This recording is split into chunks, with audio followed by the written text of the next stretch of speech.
Um dos destaques nesta semana foi a elevação dos juros nos Estados Unidos. O Federal Reserve, o Banco Central do país, aumentou a taxa de juros em 75 ponto percentual para uma faixa entre 3% e 3,25% ao ano. A decisão foi unânime entre os membros do comitê e tem como objetivo controlar a inflação no país, que atinge um dos mais altos patamares em décadas. O presidente do Banco Central norte-americano, Jerome Powell, afirmou que mais elevações nos juros serão apropriadas e que a instituição monetária manterá os juros em nível elevado por um tempo.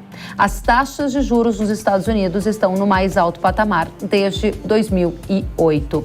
Já aqui no Brasil, o Banco Central brasileiro decidiu manter a taxa básica de juros em 13,75% ao ano.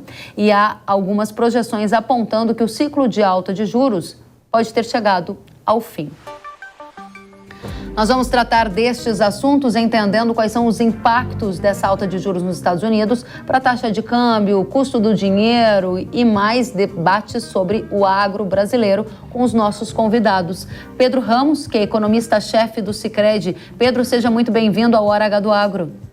Muito obrigado, Kelly, pela oportunidade de estar mais uma vez no seu programa. E olá a todos que nos assistem hoje. Muito obrigada, Pedro. Roberto Padovani, economista-chefe do BV, seja muito bem-vindo. Oi, obrigado pelo convite, Keren, obrigado pela participação. Eu que agradeço a vocês. Vamos começar então. Pedro, como que essa elevação nos juros dos Estados Unidos afeta o agro do Brasil? Deve ter algum efeito na tendência de dólar daqui para frente? Conta pra gente. Bom, é natural quando os Estados Unidos sobe a taxa de juros, ele por ser o país, né, de maior credibilidade aí no mundo, né, tem alta reputação, ele acaba drenando os recursos do planeta, especialmente os países em desenvolvimento, e carrega para os Estados Unidos, né?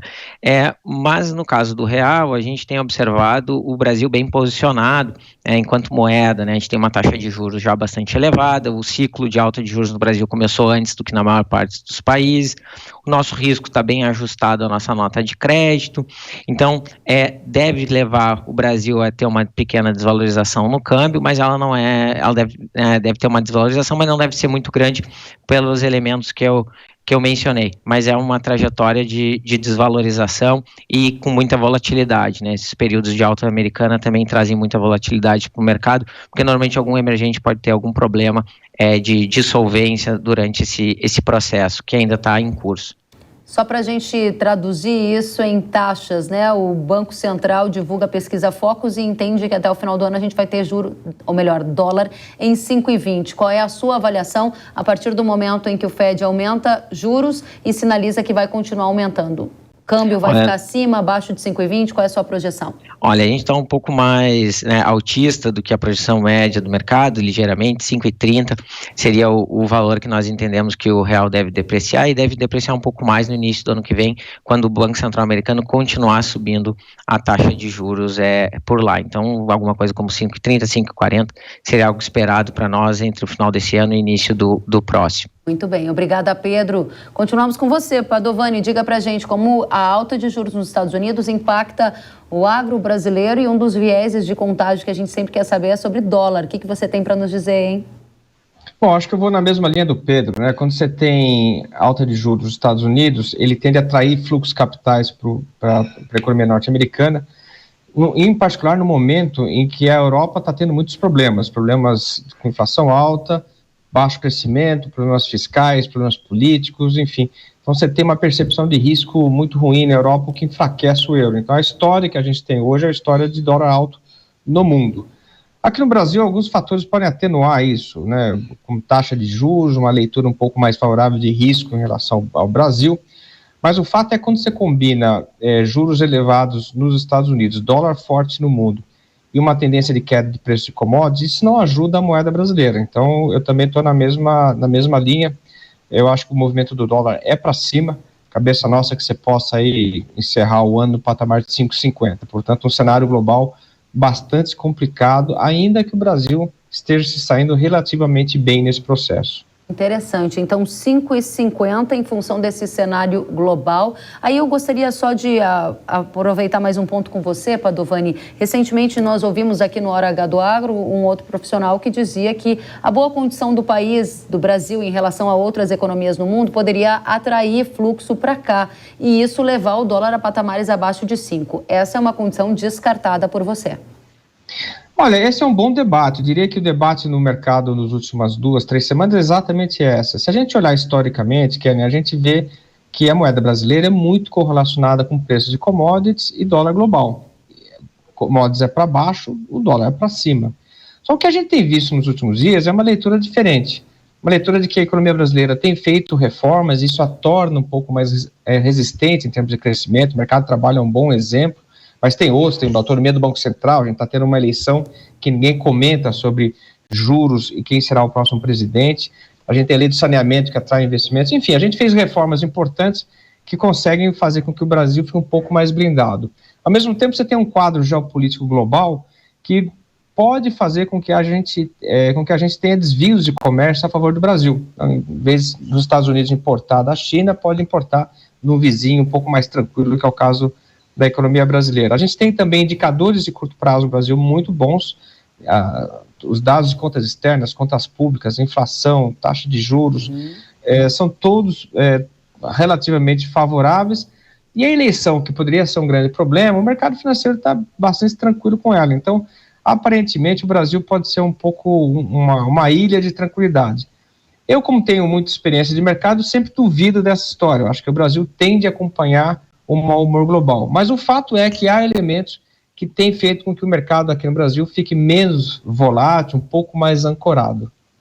Muito bem, você falou em commodities para baixo, a gente vai voltar nesse debate com você e com o Pedro, mas ainda agora para você, Pedro, a pergunta. Nesta semana, o Goldman Sachs indicou que no curto prazo vê um risco do Banco Central brasileiro ter que retomar o ciclo de alta da Selic. E uma das justificativas que a empresa cita é a inflação elevada e o risco fiscal persistente em 2023. Isso importa para o setor agro, principalmente porque a gente está no pico de alta de juros, né, 13,75%. Isso impacta no custo do dinheiro na hora de pegar um financiamento agrícola, fazer um investimento, fazer um custeio, e todo mundo quer saber se os juros vão cair. Qual é a sua avaliação? Chegou o fim o ciclo de alta de juros aqui no Brasil e a gente vai ter uma queda a partir de 2023 ou é muito cedo para dizer?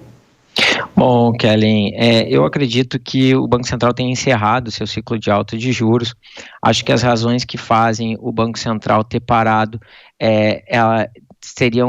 seria bastante difícil ser alterado daqui até as próximas reuniões, teriam que acontecer elementos de alta escala. Hoje o Banco Central brasileiro, ele toma a decisão de taxa de juros baseado na sua previsão, então ele está olhando lá para o início de 2024, então para algo que aconteça, que tenha que acontecer na economia agora, que tenha capacidade de alterar as projeções lá da frente, são algo de elevada magnitude, então deveria ser algo como uma super alta dos preços dos combustíveis, um rompimento das regras fiscais, né, do Brasil, a regra do teto, por exemplo, acabar, então seriam cenários que na minha visão seriam bastante fortes, assim, uma desvalorização cambial pesada. Se a gente tiver com 5,50 de câmbio, se a gente tiver com o petróleo, né, ganhando mais 10 dólares por barril, não é isso que eu acredito que vai fazer o Banco Central voltar a subir a taxa de juros. Isso fará o Banco Central manter a taxa de juros no ano que vem mais tempo em 13,75 do que hoje tem lá nas suas projeções, que é por perto de uma queda na metade do ano que vem. E eu sou daqueles que acreditam que a inflação, né, os vetores principais da inflação estão sendo vencidos de forma gradual, né, estamos tendo recomposição de cadeias de valor, cadeias industriais, o petróleo já cai, o aperto monetário dos Estados Unidos enfraquece a demanda global, e o próprio Banco Central brasileiro já colocou a taxa de juros num patamar bastante elevado, que deve fazer com que o mercado de trabalho do Brasil desaqueça de maneira gradual também, o repasse de preço seja assegurado, e a gente deve caminhar aí para uma inflação no ano que vem por volta de 5%, alguma coisa abaixo disso, e isso já permitiria ele começar a reduzir esse valor, né, alto, né, que hoje a gente tem na taxa de juros de 3,75 e na nossa projeção levar a 10,5 no término de 2023. Ainda 2 dígitos, mas bem melhor do que a gente tem hoje, né? Obrigada, Pedro. E aí, Roberto, a pergunta é para você. Como prever taxa de juros se a gente tem uma eleição no meio do caminho? E você há pouco nos dizia, né, Padovani, que há uma subdimensionamento ou subrelevância da eleição no mercado financeiro nesta eleição, né? Ou melhor, da eleição pelo mercado financeiro. A minha pergunta é, a depender da política econômica que venha pela frente, isso muda? Previsão de juro para baixo não se confirma? O que você prevê de juros e como a eleição impacta nisso, sendo mais objetivo? Bom, o que eu acho que a gente tem, Kelly, é um ambiente global que ajuda o nosso Banco Central. O mundo todo está subindo, o mundo todo não, a Europa e os Estados Unidos estão subindo taxa de juros, a Ásia ainda não. A economia brasileira já vem subindo, né, o Banco Central brasileiro já vem subindo a taxa desde março do ano passado. Portanto, isso tudo já contrata o encarecimento do crédito e desaceleração do consumo. Não por outro motivo, as expectativas de inflação estão em queda. Então, eu acho muito pouco provável que a gente volte, né, o Brasil retome o ciclo de aperto monetário. A estratégia do Banco Central, pelo menos a estratégia que vem sendo comunicada, é de que você, ao manter os juros nominais parados com uma inflação em queda, isso aumenta os juros reais, portanto você vai ter um aperto adicional, não em termos nominais, mas em termos reais. Teria que realmente, para mudar esse cenário, você ter uma história fiscal totalmente diferente, que não parece ser o caso, não parece ser a sinalização. Eu acho que no próximo governo, seja quem for, nesse ambiente global mais complicado, ele tende a ser um pouco mais responsável, existe menos espaço de manobra para as escolhas de política econômica. O que sempre pode ser discutido é a velocidade em que a inflação vai cair. Mas aí eu acho que com juros nominais, como eu falei, com juros reais aumentando, você pode controlar esse processo. Então, eu acho que o Banco Central está olhando o cenário, tem cenários nesse momento de desaquecimento, desinflação, existe uma preocupação com o risco fiscal, mas isso o Banco Central não vai poder antecipar, ninguém vai poder antecipar. O fato é que o que a gente conhece nesse momento é que a economia mundial começa a desacelerar, e os movimentos dos bancos centrais internacionais contribuem para a manutenção da taxa aqui no Brasil. Muito bem, então a gente vai acompanhando tudo isso de perto. Eu volto com vocês já, porque a gente vai dar início a uma nova discussão que impacta demais na economia, no agro, e a gente quer ouvir a opinião de vocês. Esperem aí que a gente volta já. A Rússia iniciou nesta semana um referendo com o objetivo de anexar 4 cidades ucranianas ocupadas pelo país. Essas 4 cidades representam cerca de 15% do território da Ucrânia e a expectativa é que essa votação ocorra até a terça-feira. A medida abre espaço para uma escalada das tensões e, no caso do agro, algumas consultorias já revelam ceticismo em relação a uma renovação do corredor de exportação de grãos. Vale lembrar que nesta semana o presidente Vladimir Putin convocou 300 mil reservistas para lutarem na guerra na Ucrânia. Essa foi a primeira mobilização nacional do país desde a Segunda Guerra Mundial.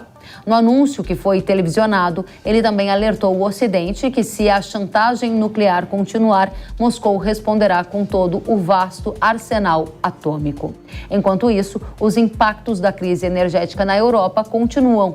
Nesta semana, a gigante de fertilizantes Yara informou que vai paralisar a produção na unidade belga devido aos altos custos com o gás natural. Vale lembrar que no mês passado a empresa já havia indicado uma redução na produção de amônia pelo mesmo motivo.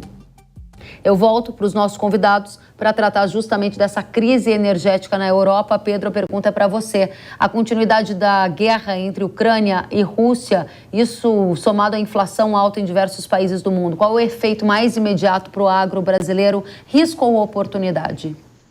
Bem, eu acredito que, do ponto de vista de atividade global, a gente deve ter uma desaceleração mais intensa, exatamente puxado pela atividade na Europa, mas usualmente a desaceleração global ela não leva, principalmente para os itens alimentícios, né, o algodão é um pouco diferente, mas nos ramos alimentícios, os commodities tendem a sofrer menos em períodos recessivos, né, quando o mundo entra em recessão.